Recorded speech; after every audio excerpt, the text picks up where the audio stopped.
এই পর্যায়ে আমি ডেকে নেব ফিরোজ আহমেদকে, লেখক, রাজনীতিবিদ। ফিরোজ ভাই এমনিতে আমাদের যে সংবিধান সংস্কার কমিশন সেখানে একজন সদস্য এবং দীর্ঘদিনের রাজনৈতিক তার পথ চলা। ফিরোজ ভাই।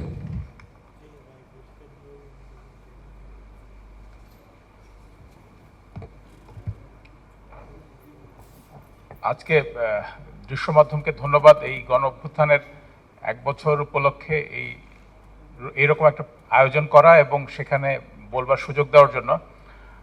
নিত্রা এবং আমিরুল রাজীব যা বললেন, তারপরে আসলে মানে আমি নিজে এত অভিভূত এবং এত রকম চিন্তা তৈরি হচ্ছে যে এখন নতুন করে কিছু বলা মুশকিল। এবং এইটা সত্যি একটা বিষয় যে গত 15 বছরে একটা প্রক্রিয়া ঘনীভূত হয়েছে, যেটা হয়তো বাংলাদেশের শুরু থেকেই ছিল, যেটা বাংলাদেশের সব কিছুকে প্রায় সব কিছুর বিপক্ষে দাঁড় করিয়েছে। এই সবচেয়ে গরিব মানুষগুলো যেখানে থাকেন সেই জায়গাগুলো প্রকৃতির কাছ থেকে কেড়ে নেওয়া জলাভূমি। আবার এই যে ঢাকায় নতুন যে শহর গড়ে উঠছে পূর্বাচল, সেটা ছিল ঢাকার অনেকগুলো বিরল প্রজাতির পাখির শেষ আবাসভূমি, যেগুলো মাটিতে থাকে সেই পাখিগুলো, সেগুলো আসলে কার্যত আর নেই, কারণ ওইখানে বিরাট নতুন শহর গড়ে উঠছে।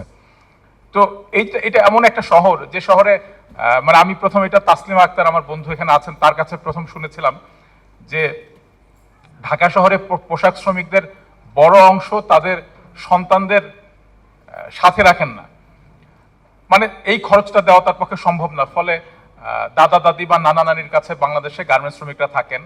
এবং এই যে আমরা দেখি যে ঈদে কিংবা যে কোনো ছুটিতে এত বিপুল পরিমাণ মানুষ গ্রামে যান, তার বড় কারণ আসলে ঢাকা এমন একটা অমানবিক শহর যে মা থেকে সন্তানকে দুনিয়ার সবচেয়ে অচ্ছেদ্য বন্ধন বলে যেটাকে আমরা ভাবি, মানে মানুষের জীবনের প্রথম বন্ধন, সেইটা থেকেও তাকে বিচ্ছিন্ন করে রাখে। শিশুরা মাকে ছাড়া বা মা শিশুকে ছাড়া বড় হন। মানে এই শহরটা শুধু আপনার তারুণ্য চায়, আপনার যৌবনের শক্তিটা চায়, আপনাকে শুষে নিতে চায়, এবং তারপরে এই শহরে আপনার কোনো জায়গা নাই। তো এইটা আসলে এমন একটা জায়গা যেখানে প্রকৃতির প্রতিটা প্রাণ এবং প্রতিটা মানুষ পরস্পরের বিরুদ্ধে, এবং যৌথতার কোনো জায়গা এখানে নাই। তো গণঅভ্যুত্থানের ঠিক মাস দেড়েক আগে আমি একটা লেখা লিখতে বাধ্য হয়েছিলাম সামাজিক গণমাধ্যমে, কারণ একটা বিষয় আমাকে খুব তিক্ততা তৈরি করছিল মনের মধ্যে। আমি হঠাৎ করে দেখলাম যে ফেসবুকে প্রত্যেককে বাঙ্গু বলে ডাকছে। মানে এটা একটা কল্পনাতীত ব্যাপার যে বাঙ্গু ডান, বাঙ্গু বাম, বাঙ্গু আলেম, বাঙ্গু বুদ্ধিজীবী, বাঙ্গু বিপ্লবী, বাঙ্গু নারীবাদী। মানে আমার হঠাৎ মনে হলো যে কি ব্যাপার, মানে আমরা ফেসবুকে বাঙ্গু শব্দটা কেন 1 নম্বর শব্দে পরিণত হচ্ছে, সবাইকে এই নামে ডাকছে।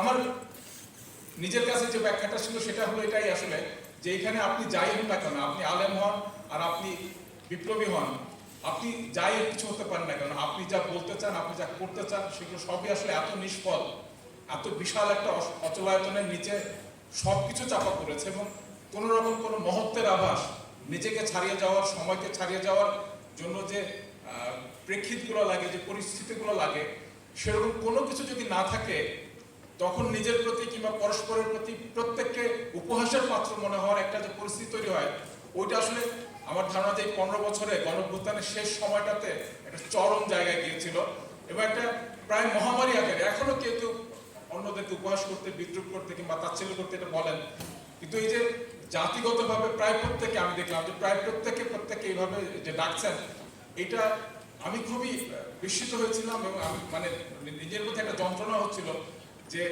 একটা গোটা জাতি কি এত আত্ম অমর্যাদা, এত আত্ম অপমাননা এবং এত আত্মবিকৃতির শিকার যে কোনো কিছুকেই তারা সহ্য হচ্ছে না, এবং সবাইকে তাচ্ছিল্য করার মধ্যে একটা আনন্দ পাচ্ছে।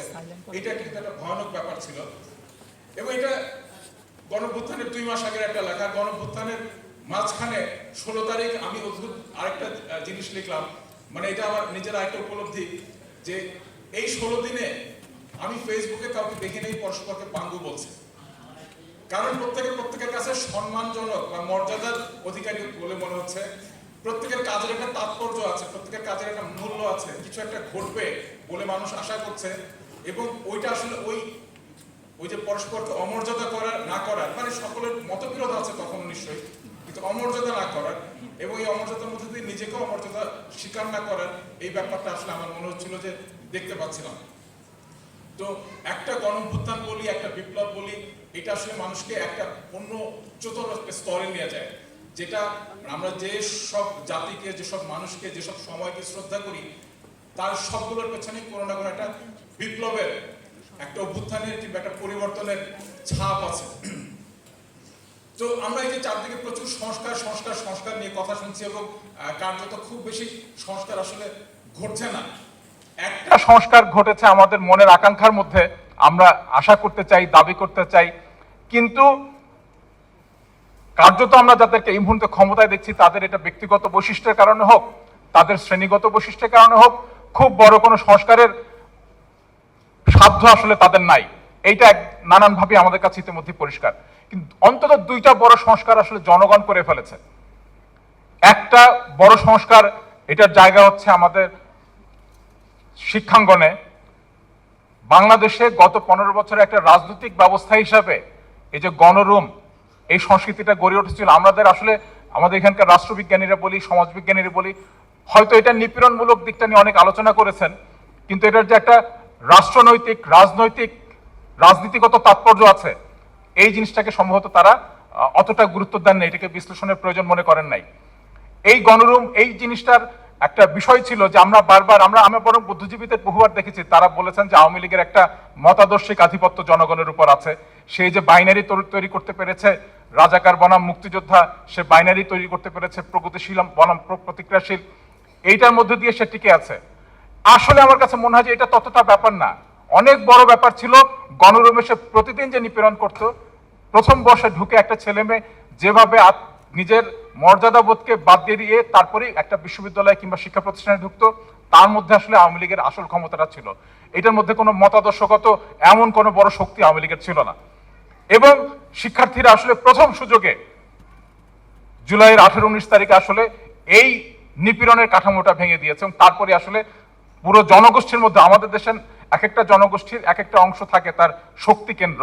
নানান ঐতিহাসিক কারণে বাংলাদেশের ছাত্র সমাজ এই প্রথম নেতৃত্বের ভূমিকায় থাকে, এবং তারপরে ইতিহাসে বারবার এই জিনিসটা আমরা দেখেছি, ছাত্ররা শুরুটা করে, এরপরে জনগণের অন্যান্য অংশ নেমে পড়ে। 69 সালে ছাত্ররা শুরু করেছিল, আসলে আন্দোলনের নেতৃত্ব ছিল আদমজির পাটকল শ্রমিকেরা কিংবা লতিফ বাওয়ানির পাটকল শ্রমিকরা, ইলিয়াসের বর্ণনা পাওয়া যাবে, পুরান ঢাকার শ্রমজীবী মানুষ।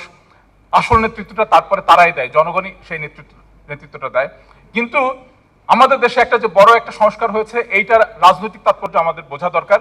যে গণরুম উচ্ছেদ হয়েছে, এইটার মধ্যে দিয়ে আসলে শাসক গোষ্ঠীর যে তৃণমূল পর্যায়ে নিয়ন্ত্রণের কাঠামো, সেইটা উচ্ছেদ হয়েছে। আমি ব্যক্তিগতভাবে বিশ্বাস করতে চাই যে নতুন সরকার যেই ক্ষমতায় আসুক, এই কাঠামো সে আগের মতো আর তৈরি করতে পারবে না। এবং এই তৈরি করতে না পারার অর্থ হচ্ছে যে নানান রকম চিন্তার, মতবাদের, মতাদর্শের বিকাশ হওয়া দরকার। সেই বিকাশটা শতফুল ফোটা এবং সেইটার পুষ্টি যোগানো, সেইটা আমার ধারণা, আমি বিশ্বাস করি যেটা হতে পারবে যে যেভাবে প্রত্যেকটা শিক্ষার্থীকে, ধরলাম 5 ভাগ ছাত্র সক্রিয়ভাবে ছাত্রলীগ করতো, তাদেরকে যেভাবে গোয়েন্দায় পরিণত করা হতো তৃণমূল স্তরে, সেটার একটা রাজনৈতিক তাৎপর্য আছে।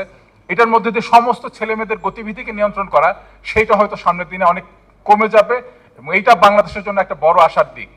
আরো একটা বড় আশার দিক বাংলাদেশে আছে, এবং এইটাও এই গণঅভ্যুত্থান, এই যে দ্বিতীয় যে বড় সংস্কারটা করেছে, সেটা হচ্ছে এইটা যে বাংলাদেশের আসলেই প্রায় সকল প্রথাসিদ্ধ বুদ্ধিজীবী সমাজকে এই গণঅভ্যুত্থান নাই করে দিয়েছে, একদম ঝেঁটিয়ে বিদায় করে দিয়েছে। আমরা দেখব বাংলাদেশের ইতিহাসে 2024 ছিল প্রথম গণ আন্দোলন যেটাতে বুদ্ধিজীবী সমাজের নেতৃত্ব বলতে কিছু ছিল না। এর আগে সব সময়, এটা 69 সাল বলেন, 71 সাল বলেন, বুদ্ধিজীবী সমাজের একটা বিশিষ্ট অংশগ্রহণ ছিল। আমরা দেখব যে বাংলাদেশে এবারে 60-এর বেশি বয়স এবং এই গণঅভ্যুত্থানের নেতৃত্ব সামনের দিকে ছিলেন, এটাকে সমর্থন করেছেন, এরকম মানুষের সংখ্যা হাতে গুনতে পারবেন। এই আজকের আলোচনার সময় শুরুতে কথা হচ্ছিল যে মঞ্চনাটকে একটা প্রোগ্রাম করতে যাবে তারা এই গণঅভ্যুত্থানের তাৎপর্য নিয়ে, আসলে লোক খুঁজে পাওয়া যাচ্ছে না, এবং এটা খুবই অসম্ভব না, যেরকম একটা প্রোগ্রাম আপনি হয়তো করতে পারবেন না। এবং এইটা কিন্তু অনেকগুলো শিল্প মাধ্যমের জন্য সত্য, যে বয়স্কদের মধ্যে, সিনিয়রদের মধ্যে, যারা প্রবীণ, তাদের মধ্যে একটা বড় অংশ, তাদের কোনো উপস্থিতি এখানে ছিল না, বিরোধিতা করেছেন, চুপ থেকেছেন, কিংবা মৌন থেকে এটাকে সরকারের কাজকে সমর্থন করেছেন, এবং খুব নোংরাভাবে বিরোধিতা করেছেন। এটার কোনো অভাব নাই। বিশ্ববিদ্যালয়ের শিক্ষকদের মধ্যে কোনো অভাব নাই। মানে 19-20 তারিখ শেখ হাসিনা চীন থেকে ফিরত এসে সবচেয়ে অপমানকর কথা বিশ্ববিদ্যালয়ের শিক্ষকদের জন্য বলেছিল যে আন্দোলন করে করে ক্লান্ত হোক, তারপরে দেখা যাবে, তারপরে বসবো। আমি দেখেছি বাড্ডা এলাকায়, যেটার কথা মুনেম বললেন, যে বাড্ডা এলাকাতে কিন্তু আসলে 20 তারিখের পরে ছাত্রদের প্রায় কোনো উপস্থিতি ছিল না। 20-21 তারিখের পরে পুরোটা সময় ছিল শ্রমজীবী মানুষ। আমি আমার মোবাইল ক্যামেরায় তাদের অনেক ছবি তুলেছে, অনেকের সাথে কথা বলেছে, প্রায় সকলেই তারা শ্রমজীবী মানুষ। এবং তাদেরকে আমি কাউকে হয়তো জিজ্ঞেস করলাম যে ভাই আপনার কি প্রবলেম, আপনি কেন আন্দোলনে আছেন, আপনি আমাকে একটু বুঝায় বলেন। একজন লোক এভাবে বলছে, একজন না, এই বাক্যটা আমাকে একাধিক লোক বলেছে যে দেখেন না কিরকম বেয়াদব মহিলা, মাস্টারদের সাথে কিভাবে কথা বললো, যে তারা ক্লান্ত হলে তারপর তাদের সাথে বসবে। আমি এটাতে আপনার কি প্রবলেম, বলে আমার কি প্রবলেম, আমি তো ধরেন ভ্যান চালাই, আমি দিন রিক্সা ভ্যান চালালে 500 টাকা পাই, আমার তো সমস্যা নাই, কিন্তু এটা তো মানে প্রধানমন্ত্রীর জায়গাতে এরকম একটা বেয়াদব মহিলা থাকা উচিত। ছাত্ররা খুন হচ্ছে বলে কেমনে ছাত্রদেরকে মারতেছে দেখেন, এরপরে থাকা যায়। মানে এই মানুষগুলো কিন্তু সরাসরি আক্রমণের শিকার হয় নাই, তারা হয়তো একটা দীর্ঘদিনের বেকারত্ব, মজুরি কমা, মুদ্রাস্ফীতি, অমুক তমুক ইত্যাদি নানান চাপের মধ্যে ছিল। তারা কিন্তু সরাসরি তাদের মর্যাদার বোধে যে আঘাত, ছাত্রদের মেরে ফেলতেছে, শিক্ষকদের অপমান করতেছে, এইগুলোকে অনেক গুরুত্ব দিয়ে নিয়েছিলেন। কিন্তু শিক্ষকরা স্বয়ং এই কাজটা করেন নাই। খুব কম বিশ্ববিদ্যালয়ের শিক্ষক সমিতি বিবৃতি দিয়েছিলেন, আমার জানা মতে বোধহয় 2টা বা 3টা বিশ্ববিদ্যালয়ের শিক্ষক সমিতি বিবৃতি দিয়েছিল 22-23 তারিখের এরকম ঘটনার পরও। খুব অল্প কিছু শিক্ষক, সলিমুল্লাহ খান মাত্র আমাদের মধ্যে এসেছেন। এবং যেটা খুব বিশেষভাবে বলা উচিত, যে গণঅভ্যুত্থানের অন্যতম একটা মুহূর্ত সলিম ভাইয়ের কারণে তৈরি হয়েছিল। মানে সেই কথাটা, সেই দিনটা আমাদের মধ্যে অনেক প্রেরণা তৈরি করেছিল বিশ্ববিদ্যালয়ের শিক্ষক নেটওয়ার্কের শিক্ষকরা এবং সলিম ভাইয়ের মতো কিছু শিক্ষক। কিন্তু আমি এই বুদ্ধিজীবীদের প্রসঙ্গে আলোচনা করতে চাচ্ছিলাম যে ট্র্যাডিশনাল ঐতিহ্যবাহী বেশিরভাগ বুদ্ধিজীবী আসলে এই গণঅভ্যুত্থানের মধ্যে দিয়ে নাই হয়েছেন, এবং তাদের যদি কোনো প্রভাব থেকে থাকে আমাদের সমাজ, রাজনীতি কিংবা গণ আন্দোলনের মধ্যে, সেই জিনিসটা একদম চূর্ণ হয়েছে। এই যে দুইটা জনগণের দিক থেকে দুইটা অর্জন, এইটা আমাদের মনে রাখতে হবে যে সামনের দিনে আমি মনে করি যে বাংলাদেশে একটা বিরাট মুক্ত পরিসর তৈরি হওয়ার সম্ভাবনা আছে। আমাদের এই অন্তর্বর্তী সরকার কি করতে পারছে, কি পারছে না, সেটার বিষয়ে আমাদের আলোচনা যেমন করা দরকার, তেমনি ভাবে সামনে কি সুযোগ তৈরি হয়েছে এই বিষয়টা আমাদের ভাবা দরকার। যে এখন বাংলাদেশে একটা মুক্ত জনগোষ্ঠীকে আমরা পাচ্ছি, যারা এই রকম তৃণমূল স্তরে ছাত্রলীগের যে কাঠামোগত নিপীড়ন, সেটা থেকে তারা মুক্ত। বাংলাদেশের সনাতনপন্থী এই ধরনের বুদ্ধিজীবীরা যারা নিপীড়নকে নানানভাবে বৈধতা দিয়েছিলেন, সেইটা থেকে তারা মুক্ত, এবং একটা নতুন আশাবাদ তাদের মধ্যে তৈরি হয়েছে। আমরা দেখবো যে আমাদের গণঅভ্যুত্থানের একটা প্রস্তুতির কিন্তু সত্যি সত্যি একটা ঘাটতি ছিল। প্রস্তুতির ঘাটতিটা কিভাবে বলা যায়, যেমন ধরেন আপনি যদি বাংলা ভাষায় পুলিশ সংস্কার বিষয়ে বইপত্র খোঁজেন, লেখালেখি খোঁজেন, আপনি পাবেন না, প্রায় পাবেন না। কেন পান না? কারণ হচ্ছে এই বিষয়ে যে সব গবেষণা হয় সেগুলো বিদেশি অনুদানে হয়, সরকারি অনুদানে হয়, ইংরেজি ভাষায় প্রতিবেদন তৈরি হয়, অনেকগুলো ভালো কমিশন হয়েছে, কিন্তু কাজগুলো সব ইংরেজিতে, বেশিরভাগ কাজ ইংরেজিতে। এই গণঅভ্যুত্থানের মাস্টারের আগে আমার 2 বন্ধু অর্থনীতির লোক, তাদেরকে অনুরোধ করেছিলাম যে আমরা যদি একটা জনকল্যাণ কর্মসূচির একটা রূপরেখা তৈরি করতে চাই, আমাদেরকে একটু সহযোগিতা করেন। তো তারা প্রত্যেকে বললেন যে কাজটা জরুরি, কিন্তু কাজটা করতে চাচ্ছেন না, কারণ এটার সাথে ফান্ড নাই, এটার সাথে তহবিল নাই। তো এই বুদ্ধিজীবী সমাজের সাথে এই যে রাজনীতির কর্মসূচির মানুষের সামনে যে প্রস্তুতিটা থাকা দরকার, সেইটার যে ঘাটতি, সেটার কারণে যেটা ঘটে যে আপনি গণঅভ্যুত্থান যখন করেন, এটা একটা গণঅভ্যুত্থান স্রেফ ক্রোধের বশেই হয়ে যেতে পারে, একটা বহুদিনের জমা বিক্ষোভের কারণ হতে পারে, ভোটের অধিকারের অভাবের কারণ হতে পারে। গণঅভ্যুত্থান করে আপনি কি করবেন, এইটা নিয়ে একটা জাতিগতভাবে নিশ্চিতভাবে আমার মনে হয় যে একটা প্রস্তুতির ঘাটতি ছিল। যে জায়গাগুলোতে প্রস্তুতির ঘাটতি ছিল না, যেমন নারী কমিশন, শিরিন আপারা বহু বছর ধরে এই বিষয়ে কাজ করেছেন, তাদের কাজের একটা দীর্ঘস্থায়ী ফলাফল বাংলাদেশের জনগণের মধ্যে আছে। এবং এইটা নিয়ে যে এত বিতর্ক হচ্ছে, পক্ষে এবং বিপক্ষে এত কথা বলা হচ্ছে, কারণ 2 পক্ষেরই প্রস্তুতি আছে। এক পক্ষ ভাবে তার অধিকার কেড়ে নেবে, আরেক পক্ষ ভাবে যে এই অধিকারগুলো তৈরি করা ছাড়া তো আমাদের সমাজ আগাবে না। তাহলে এইটার একটা বুদ্ধিবৃত্তিক প্রস্তুতি ছিল। সংবিধান সংস্কার কমিশন, যেটাতে আমি কাজ করেছি, সেটার প্রতিবেদন আপনার পছন্দ হোক বা না হোক, সেটাতে আমি বলবো যে গত 30 বছর ধরে কিছু কিছু মানুষ সেটাতে কাজ করেছিলেন বলে তার জন্য একটা প্রস্তুতি ছিল। তো বাংলাদেশে আমলাদের নিয়ে আমরা এত গালিগালাজ করি, বাংলা ভাষায় আমলাতন্ত্র সংস্কার বিষয়ে কোনো ভালো কাজ কি আপনার চোখে পড়ে? বাংলা ভাষায় পুলিশ সংস্কার বিষয়ে কোনো ভালো কাজ কি আপনার চোখে পড়ে? বাংলা ভাষায় গণমাধ্যমের কাজ নিয়ে আমি কি দেখবো যে কিছু খুচরো খুচরো কাজ নানান সময় হয়েছে, নানান গবেষণা হয়েছে, সেটা নিয়ে একটা ভালো কমিশনও হয়েছে। শ্রমিক কমিশন খুবই ভালো একটা কাজ করেছে।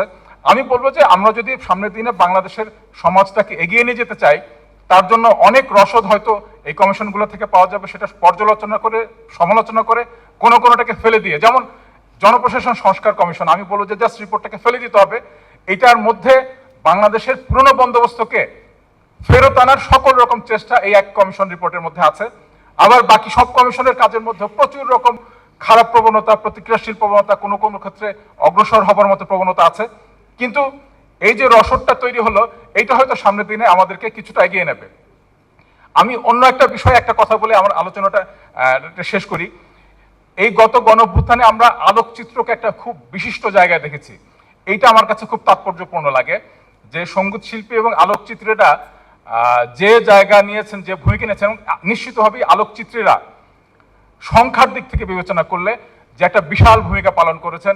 এর বাইরে সঙ্গীত শিল্পীরা, এই যে সামনে আমার অরূপ রাহি আছেন, এখানে বিথিরা আছেন, অমল আকাশকে বোধহয় একবার দেখলাম। আপনারা এই যে আওয়াজ উঠা কিংবা ইয়ের মতো নতুন নতুন যাদেরকে আমরা চিনতাম না, কি অসাধারণ ভাষা নির্মাণ করেছেন, যে ভাষার জন্য যদি একবার আন্দোলন করছিলি তাহলে এখন জবান কেন বন্ধ করে রাখছিস, এই যে একটা অসাধারণ সব গান আমরা শুনলাম, এইটা একটা খুব গুরুত্বপূর্ণ একটা ঘটনা। কারণ যে অভাব তৈরি করেছে পুরনোদেরকে বিদায় করে, সাথে সাথে অভাব পূরণেরও একটা বিষয় আমরা দেখেছি। আলোকচিত্রীরা যে কাজটা করেছেন তার জন্য একটা মানে আমার মনে হয় যে এই মুহূর্তগুলোকে তারা যেভাবে ধরে রেখেছেন, এটা খুব গুরুত্বপূর্ণ, ভবিষ্যতের গবেষণায় কাজে লাগবে, ভবিষ্যতের ষড়যন্ত্র তত্ত্বগুলোতে অনেক রকম রসদ যোগাবে। আমি অনেকগুলো লেখা দেখলাম যে কেন আবু সাইদের এই হাত তোলা ছবিটা কি অত নিখুঁত ভাবে ছবি তোলা হয়েছে। তো ষড়যন্ত্র, আমেরিকানরা তো সব রেডি রাখছিল, ওই লোকটা মরবে, গুলি ছবি তোলা হবে। এবং এরকম বিশিষ্ট লোকজন, মানে যারা বেশ নামজাদা সাংবাদিক কিংবা লেখক, গল্পকার, একজন নাট্যকারকে আমি দেখেছি এই ধরনের লেখাগুলো লিখছেন এবং সেগুলোকে রীতিমতো লাইক দিচ্ছেন, শেয়ার দিচ্ছেন। অনেক রকম চেষ্টা তাদের দিক থেকে আছে, এগুলো খুব স্বাভাবিক ব্যাপার। আমার এই প্রসঙ্গে একটা পুরনো একটা গল্প মনে পড়লো। এই যে আপনারা জানেন যে 71 থেকে 75 সালে, 72 থেকে 75 সালের মধ্যে দুইটা আলোকচিত্র সারা দুনিয়া হইচই ফেলেছিল। বাংলাদেশ দুইটা বিশ্ববিখ্যাত আলোকচিত্রের কেন্দ্র ছিল। একটা আলোকচিত্র যেটাতে কাদের সিদ্দিকী বেয়নেট দিয়ে খুঁচিয়ে মারছিলেন একজন রাজাকারকে, এটা একটা মানবতা বিরোধী অপরাধের শামিল, এবং এই ঘটনাটা ঘটানো হয়েছিল একটা বিদেশি গণমাধ্যমের অনুরোধে। এটা আমি শহীদুল আলমের কাছে শুনেছি, এবং শহীদুল আলম ভাই আমার ইয়েটা মনে নাই, কিন্তু একটা বেশ আলোচিত একটা ঘটনা, এটা খুবই নথিবদ্ধ একটা ব্যাপার। ওকে আপা, এটা আলম ভাইয়ের মত, এবং উনি একটা রেফারেন্স আমাকে দিয়েছেন যেটাতে শহীদুল আলম ভাই থাকলে ভালো হতো। আমি ভাবছিলাম যে উনি থাকলে আজকে বিষয়টা বলবো। তো একটা বিদেশি গণমাধ্যমের অনুরোধে এই ঘটনাটা ঘটানো হয়েছিল। তো আমি আলম ভাইয়ের কথাতে একভাবে কনভিন্স, এই ঘটনাটা এভাবে ঘটেছিল। কিন্তু অন্য আরেকটা আলোকচিত্র আপনারা যেটা মনে রাখবেন, যে বাসন্তীর জাল পড়া ছবি, এটাও সারা দুনিয়াতে একটা আলোকচিত্র ছিল। এবং আমি গত 20 বছরে অন্তত 20টা গুরুত্বপূর্ণ মানুষের লেখা দেখেছি যে এই ছবিটা যে ভুয়া, এই ছবিটা যে তৈরি করা হয়েছে, আফতাবউদ্দিন আহমেদ যে পয়সার খেয়ে আন্তর্জাতিক ষড়যন্ত্রে এই কাজটা করেছিলেন, এরকম অজস্র লেখা। এবং প্রত্যেকটা লেখা পড়লেই বোঝা যাবে যে ছবিটার ভালো মন্দ বিষয় না, ছবিটার সত্যতা অসত্যতা, তার প্রেক্ষিত বিষয় না, শেখ মুজিবুর রহমানকে রক্ষা করা, যে শেখ মুজিবুর রহমানকে বিপদে ফেলার জন্য তার সরকার উৎখাতের একটা আন্তর্জাতিক চক্রান্তের অংশ হিসেবে এই ছবি তোলা হয়েছিল। এইরকম একটা ভয়ঙ্কর ষড়যন্ত্র তত্ত্ব তারা বাংলাদেশে তৈরি করেছেন, বছরের পর বছর শক্তিশালীভাবে তৈরি রেখেছেন। এবং এর ফলে একটা বর্ণনা আমি পেয়েছি লুৎফর রহমান রিটনের, তিনি দাবি করছেন যে আফতাব আহমেদ তার কাছে স্বীকার করেছিলেন যে তিনি আসলে বাসন্তীকে ওই জালটা পুড়িয়েছিলেন। এই পুরো ঘটনা ছিল একটা চক্রান্তের অংশ, বাসন্তীকে একটা 50 টাকা দিয়ে এই ছবিটা তোলা হয়েছিল। মানে এই ব্যাপারটা খুব ভয়ঙ্কর যে এইরকম একটা গল্প তারা তৈরি করতে পারে, সেটাকে বিশ্বাসযোগ্য করতে পারে। এবং আপনারা দেখেন যে বাসন্তীর ছবিটাকে নিয়ে বাংলা ভাষার সবচেয়ে ভালো কবিতাগুলোর একটা, অন্তত সবচেয়ে আলোচিত কবিতাগুলোর একটা, ভাত দে হারামজাদা তৈরি হয়েছিল। রফিক আজাদ বলেছেন যে ওই ছবিটা দেখার পরে তিনি নিজেকে সামলাতে পারেন নাই। শেখ মুজিবুর রহমান, যাকে তিনি আসলেই বাবা মনে করতেন, সেই শেখ মুজিবুর রহমানকে তিনি নিয়ে ভাত দে হারামজাদা কবিতাটা লিখছেন। এবং শেখ মুজিবুর রহমান যাকে আবার যখন তাকে তুলে আনার ব্যবস্থা করছেন পুলিশ দিয়ে, গোয়েন্দা হেফাজতে থেকে তিনি আবার ক্ষমা চাচ্ছেন, একটা উল্টো লেখা লিখছেন, এবং বহু বছর পরে একটা সাক্ষাৎকারে বলছেন যে ওই আফতাব আসলে একটা টাকা খাওয়া এই কাজটা করেছিল, আফতাব একটা ষড়যন্ত্রকারী, এই ষড়যন্ত্রের অংশ ছিল আফতাব।